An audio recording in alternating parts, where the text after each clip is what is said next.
कर्म किया जा रहा है और जो कर्म किए हैं पीछे, उससे भाग्य बनता है।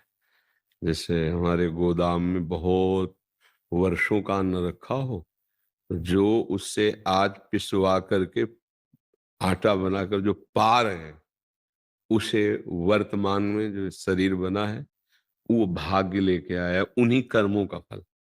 शुभ और अशुभ दो प्रकार के कर्म, पाप और पुण्य, दो प्रकार के फल, सुख और दुख, ये पहले से लिख चुका है। इसे भाग्य कहते हैं। और कर्म, अब जो हम कर रहे हैं, तो कर्म से कर्म मिटाए नहीं जा सकते। कर्म योग से हम अपने भाग्य को भी बदल सकते हैं।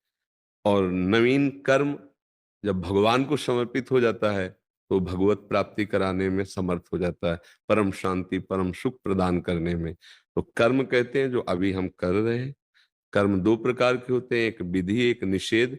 निषेध माने जिनको नहीं करना चाहिए, और एक जो करना चाहिए, जो पाप कर्म होते हैं, जो पुण्य कर्म होते हैं वो।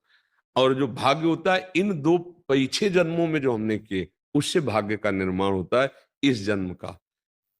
अब वो उसको भोगना पड़ेगा इस शरीर में। इस शरीर का, ये आपको 18 वर्ष में, 20 वर्ष में, 25वें में, 23 में, वो सब लिखा हुआ है। वो समय से आता रहेगा और आपको सुख और दुख देगा। जैसे कोई दुख नहीं चाहता, पर आता है ना दुख, क्योंकि पहले से हमारी कमाई है। और हम अगर सुख भी ना चाहें तो जबरदस्ती ऐसे ही आएगा जैसे दुख आता है। अब हमको ऐसे कर्म करने हैं जिससे हमारा पूरा का पूरा गोदाम भस्म हो पाप पुण्य का।